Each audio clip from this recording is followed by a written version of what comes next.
Hi, my name is Tamara, and I live in California in the United States with my now 7-year-old Icelandic sheepdog, Stark. In order to celebrate the Day of the Icelandic Sheepdog with you, I wanted to talk a little bit about my experience living and working with Stark as a partner in performance sports, and maybe help inspire others to try something new with their own dogs.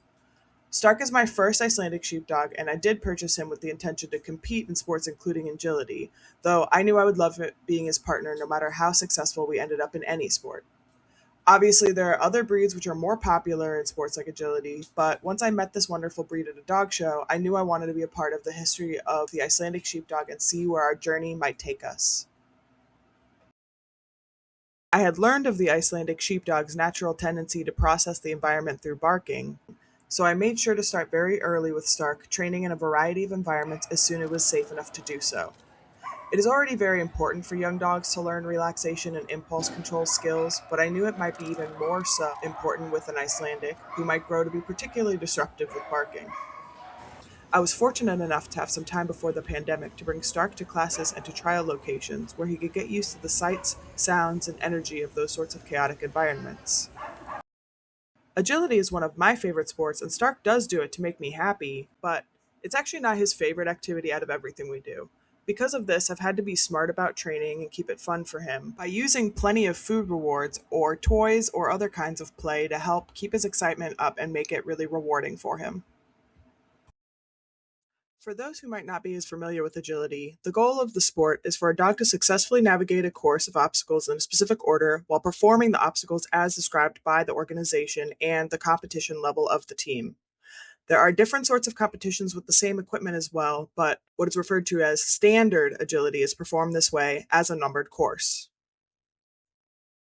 One super important consideration when getting into agility is to know that agility is a high impact sport with injury risk, so it is really important to build up skills very slowly. Before learning any obstacles, the dog must learn how to stay with the handler and learn basic cues while just running on the ground without any jumps or equipment at all. Then we introduce the equipment slowly and safely. Many people, including myself, choose to train with props which can help break down the final behaviors without going straight to the full equipment like in the clips that I'm showing here. Obviously, I can't show all of the steps, but trust me, it takes a lot of time and work to get to the final outcome.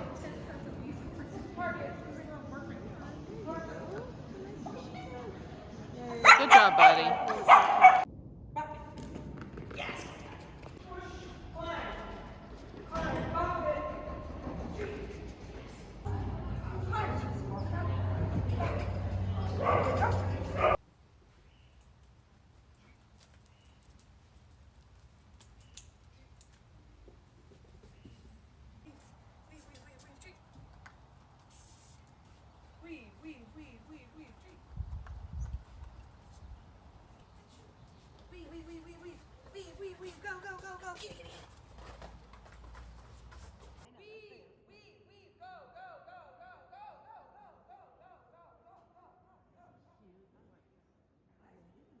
Rally obedience is another fun sport and one of our favorites.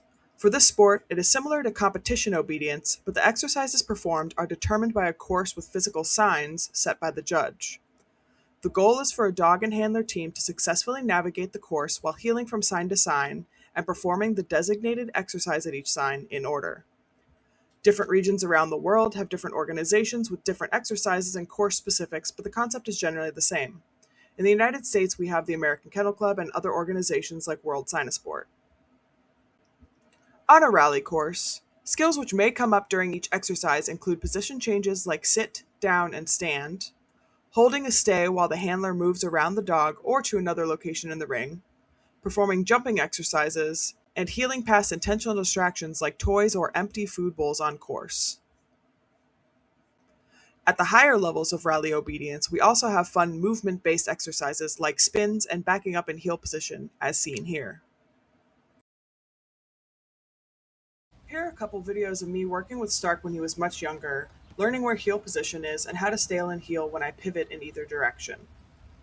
Again, like with agility, many trainers choose to use props to help teach new behaviors. Before pivoting directly on the ground, I taught Stark to pivot in heel on a sturdy bowl and use smaller props over time.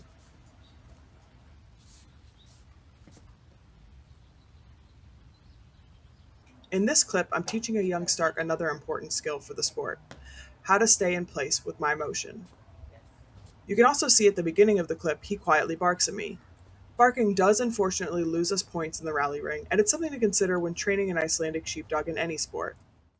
Stark will bark at me on course when he's excited, frustrated, confused, or if he feels he hasn't been rewarded recently enough.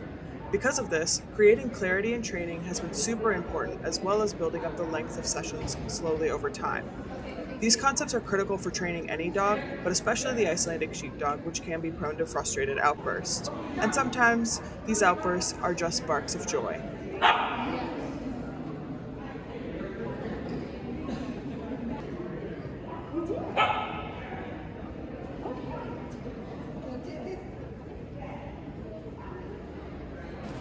The final sport I'm going to discuss today is Scentwork, also known as nosework or scent detection.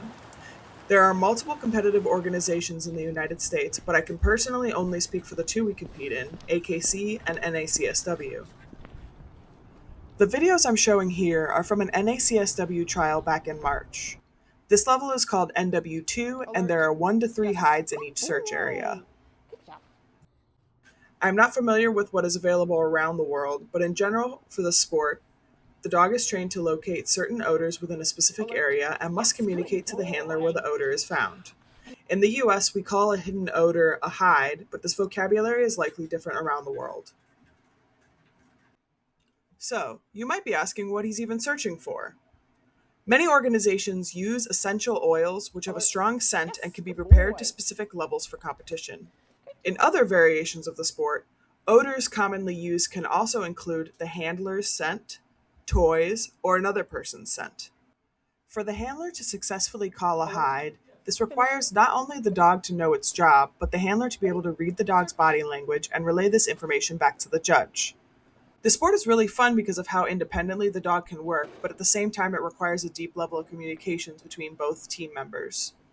Different ways a dog can communicate that they have found a hide include a position change like a sit or a down when they found the source.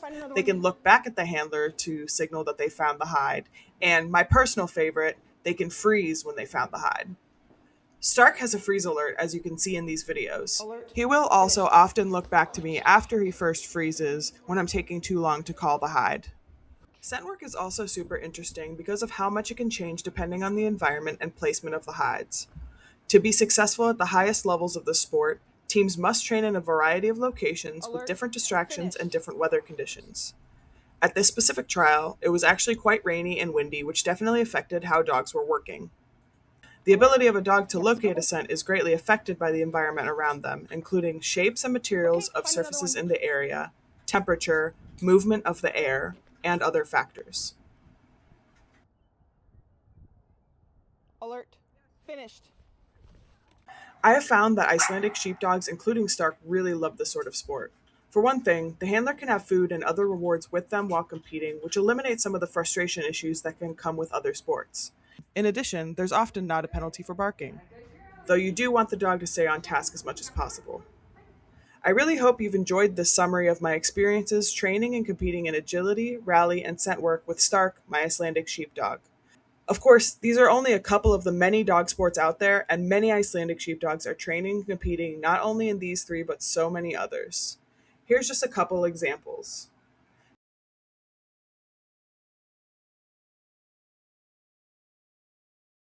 Now, these are only dogs that I personally know in the United States, but I just know that there's wonderful Icelandic sheepdogs excelling at so many different activities with their owners and handlers all over the world.